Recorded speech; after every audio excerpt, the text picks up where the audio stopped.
forge a memory. Had to get me a water. Grinding antler and aggravating allergies. All right, so what I've got going on, I've got a couple falchion builds, and I wanted to get around to at least assembly, so I can start finishing out one. And this guard is actually wrought iron, and then it's got some Damascus overlays from Mike Peterson. Mike's Damascus LLC. You might recognize him from Forged in Fire, from Beat the Smith, from Behind the Anvil. Be sure to check him out. And what I've got a piece of elk antler.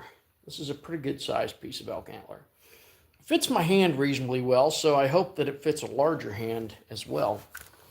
And I want to show you guys what I do as far as getting these, getting this fit up.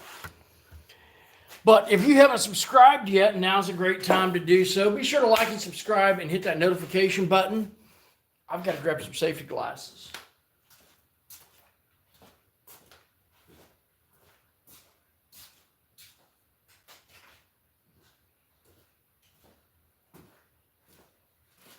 Ooh, look, safety glasses.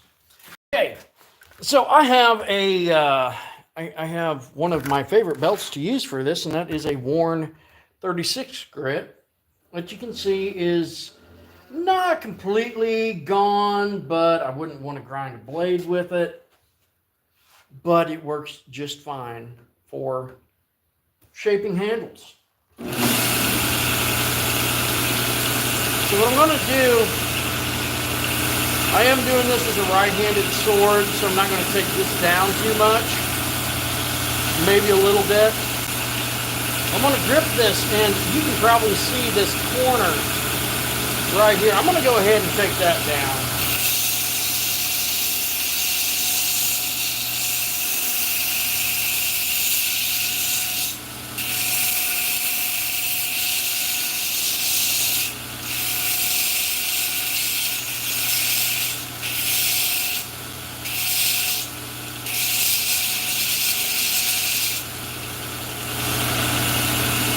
That feels pretty good, except for that right there. That's kind of rough on the hand.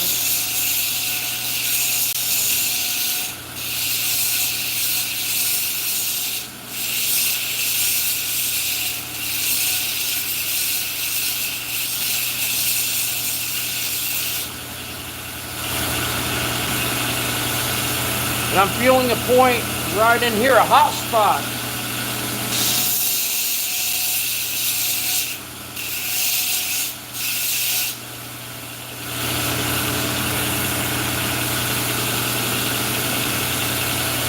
And I'm feeling pretty good.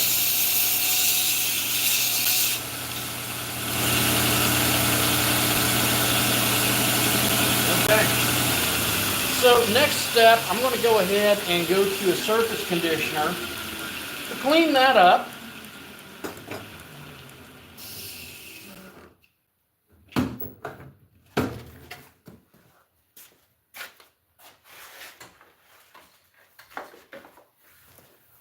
I'm just going to, I think I'm just going to try using this blue one. It should be okay. And I'm just going to come in here, clean this up some.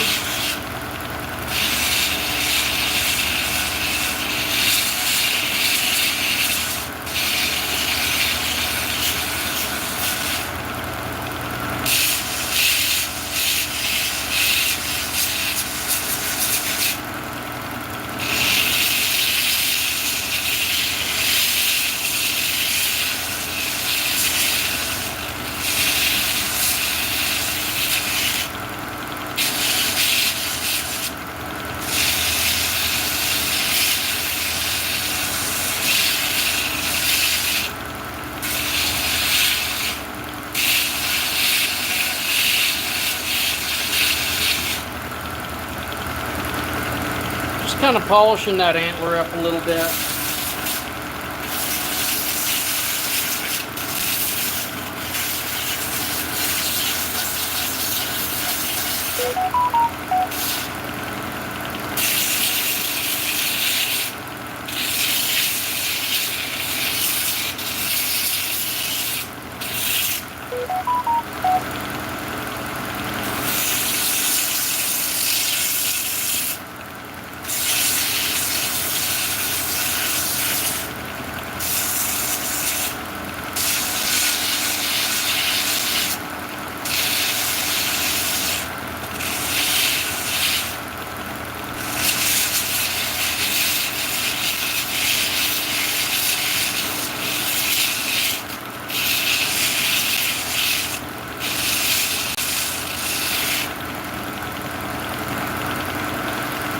Right. Looking good here. Well, Jason, dude, I go through a lot of antler here, so it's something that I've gotten used to over the decades. Kara Axe, I'm in Central Illinois, actually. All right, so far, everything's looking okay. I've got my handle, I've got my guard. I'm going to clean up my blade real quick. And this is just to remove any of the corrosion, you know, like surface rust and stuff.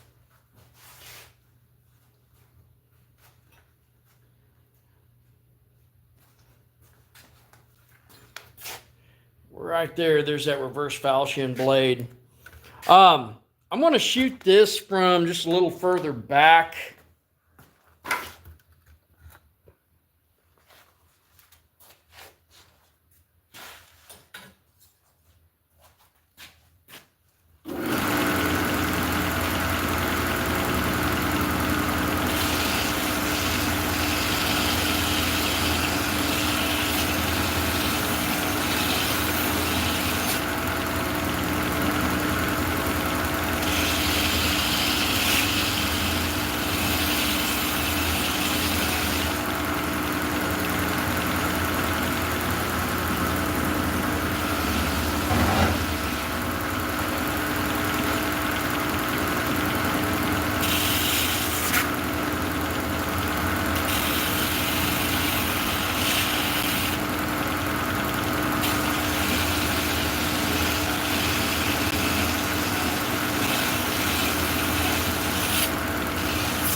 So that cleaned up reasonably nice. Mike is making stuff. How's it going, man? All right, so first thing I'm going to do is I'm going to come over here. Oh, somebody's spam calling me. Gotta love those.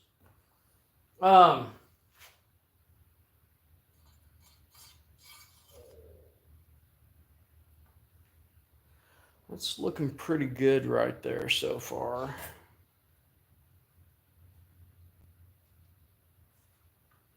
Was there a reason for me to rotate this around is a question. I feel like that would be the better fit right there, because for what little protection that does offer right there, I do think I want that over my hand. So we're now going to go put this in a vise. Now, be cautious about any time you are putting a blade into a vise, because it usually doesn't move very much. And if you were to run into it, it could be very, very bad. Now, I've notched the tang Tang is probably 1/4 inch thick or so.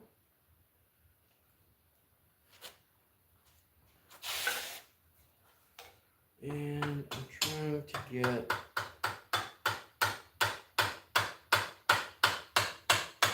this seated. And I do have a little bit of overlap on with that handle. So what that means is I'm going to have to go in and fix that.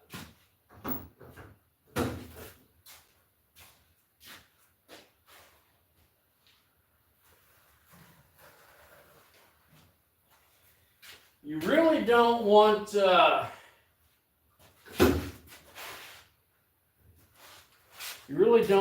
your handle material protruding past the sides of your guard. So, I mean, that's fitting up real well. What I'm going to do, I'm going to attempt to remove this now.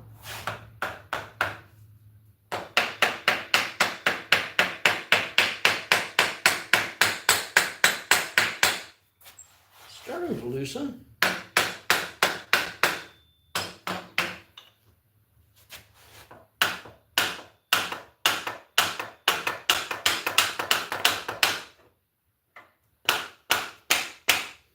You notice I'm just using a hammer handle to jar this loose.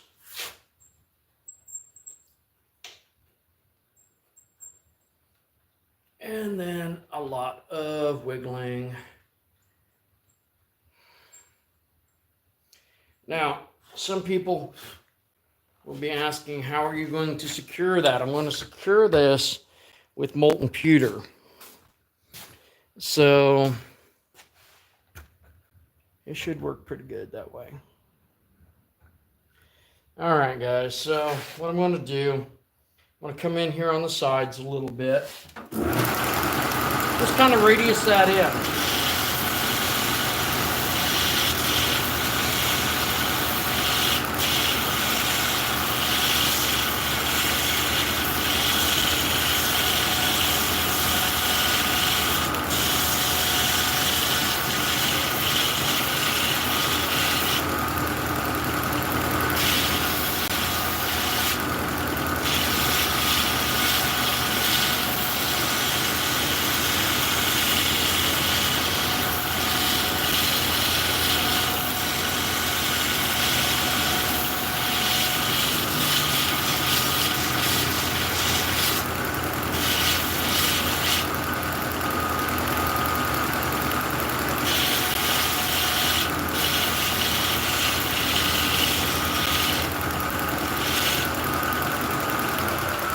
See how this goes.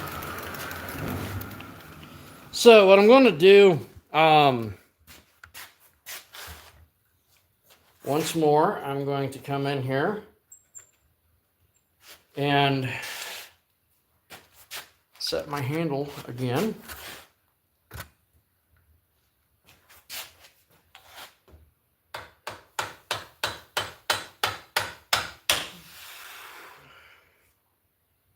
All right, that side right there needs to come down just a little bit more.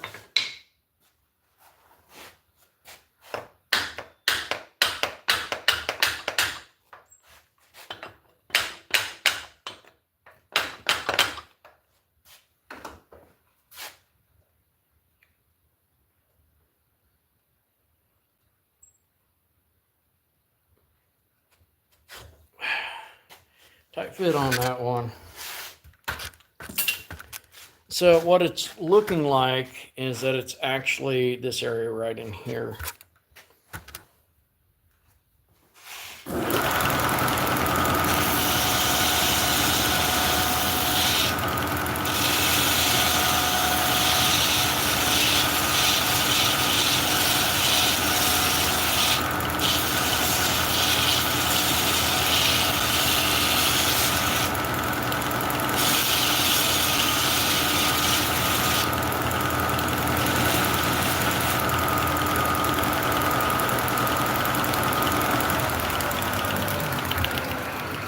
Now, if I had went ahead and assembled this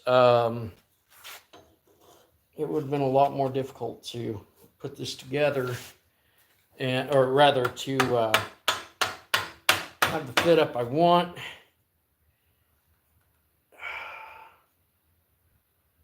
I want to say that is okay. All right, boys and girls. Kind of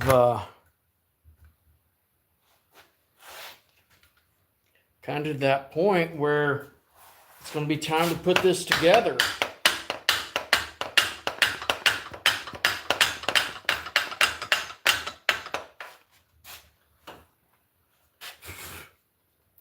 And first things first is I'm going to put a little bit of JB weld around here and just around this opening so that I have a nice gasket. My tang is serrated. That's going to lock into that pewter. All right, what else do I need? JB weld. So I come over here to the counter. Got a package in. Probably do an unboxing video in just a few. All right. JB weld. With knife making and fabrication and so forth, it's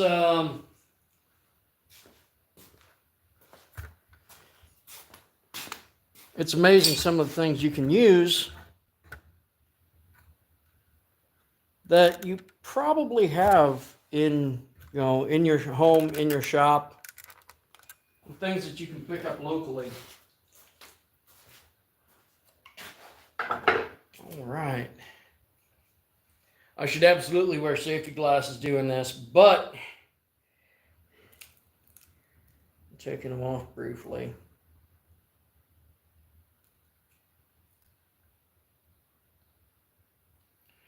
Not going to need a lot of JB weld for this because everything fits up pretty tight.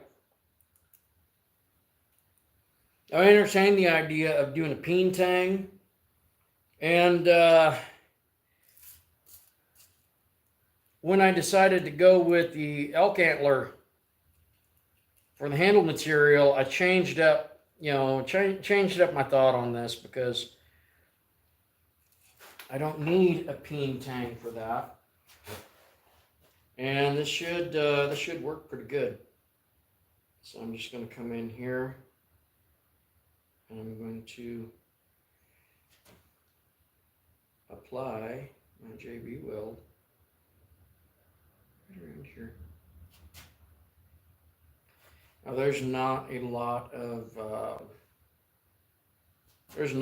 gapping by any means, but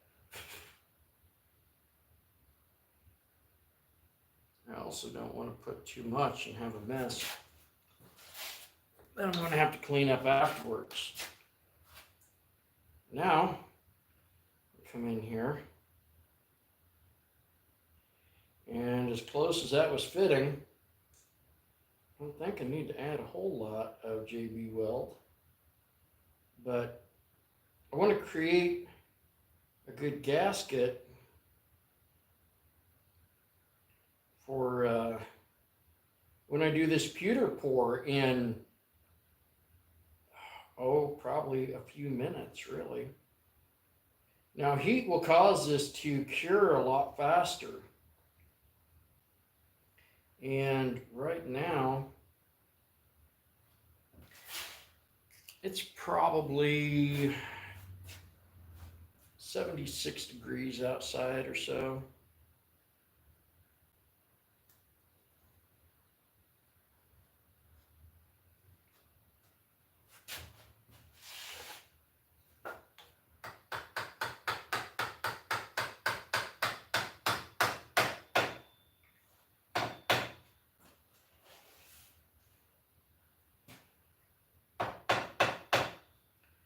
I gotta say, I'm pretty happy with that so far. If you haven't subscribed yet, now's a great time to do so. Now,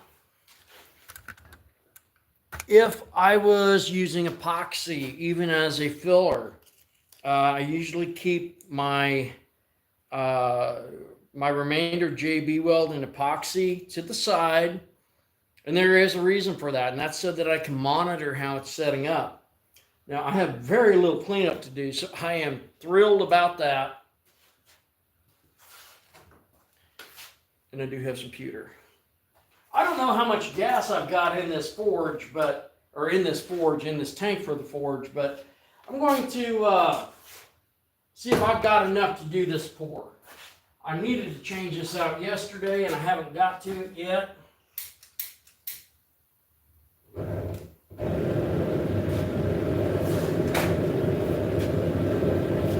I don't need a lot of heat to do this pour, but I really think I have enough pewter to do it. I'm going to give it just a little bit of time for this to start setting up. It's about a 5 or 6 minute JB weld. One thing I'm going to do, I'm going to go ahead and I'm going to get a glove.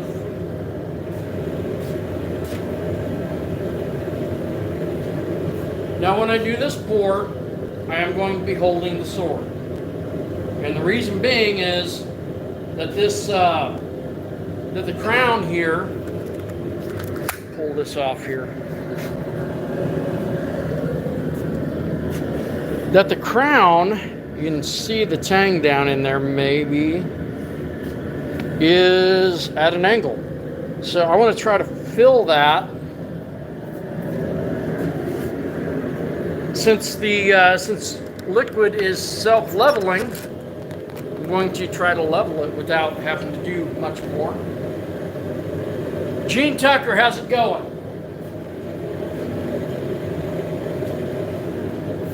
All right.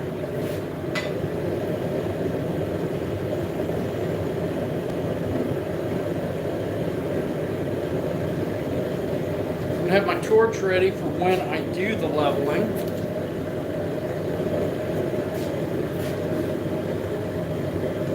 Pewter hasn't went molten yet. Once it does, I'll go ahead and skim it. And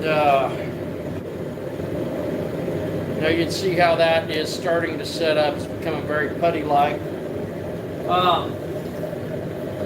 And that should work. I'm extremely low on my tank right here, but that's okay.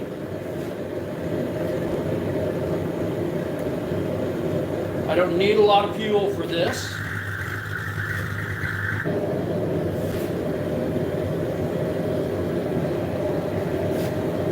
You can see how that pewter is it's going molten.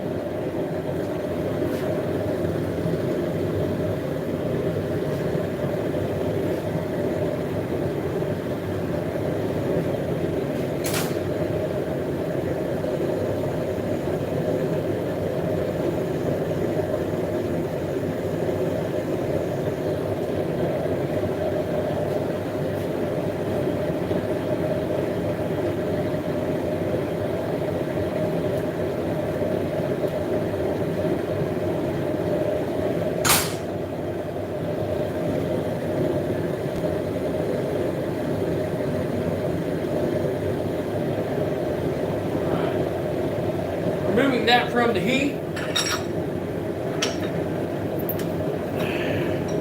I'm going to try to do this without getting any splatter.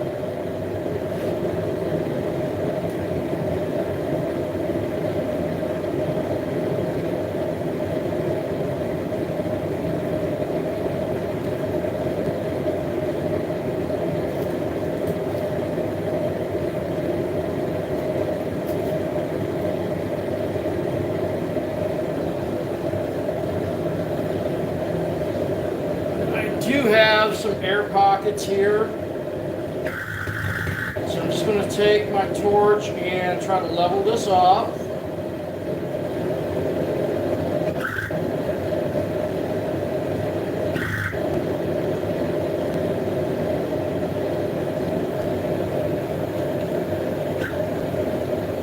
I've got to kind of create a button there, and I charred part of the antler, so let's char the rest.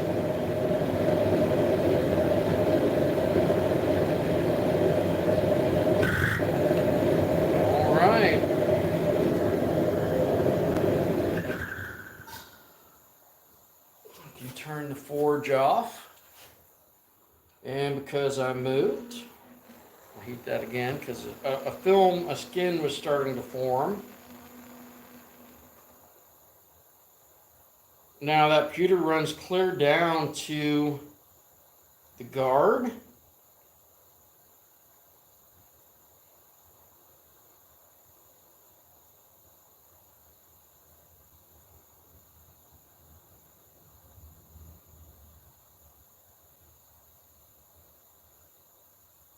And there it goes, it frosts over,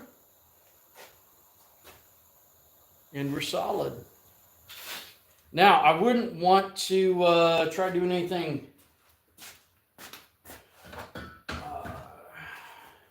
too drastic with it at the moment because that pewter's still hot, and it is a soft metal, and I want it to fully set up before I do anything. Now, I may still drill this and pin it. I've not decided yet, but there's a possibility that I may still drill and pin this. I kind of like it without the pins. So there you have another reverse falchion. But why stop there? Somebody's going, because you finished it. Well, it's finished for what it is finished at the moment. But I'm thinking that this antler right here could look a little bit cooler. And how am I going to do that? Well, the way I want to do that is move this baking soda water, which I was using to neutralize some acid earlier from etching some Damascus. And I'm going to grab a couple of paper towels.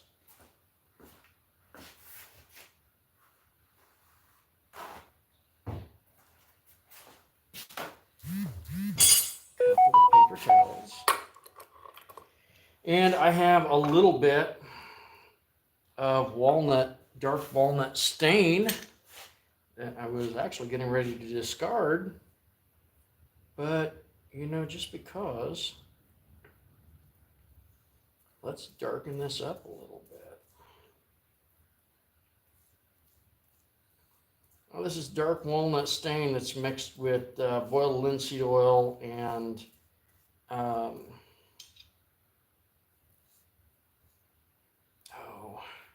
can't remember what we diluted it with. So there's not a whole lot of it, but there's enough I can enhance this some.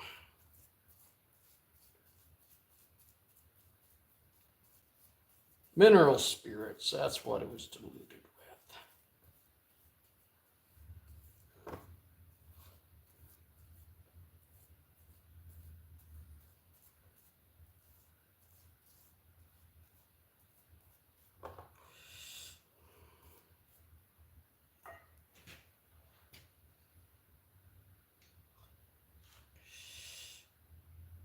And I'm just going to kind of go around the rosette just a little bit.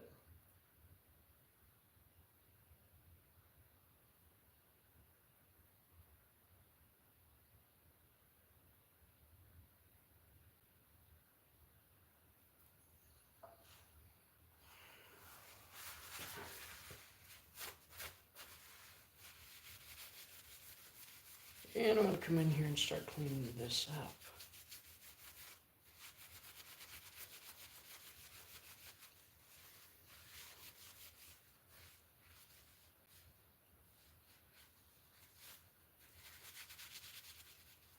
And I got to say that so far it's looking okay.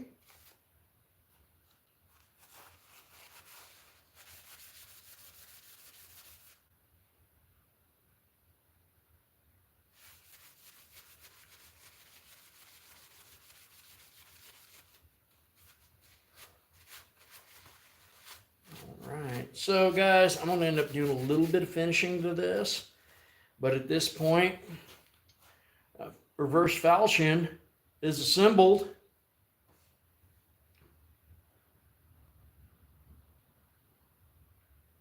I'm liking it.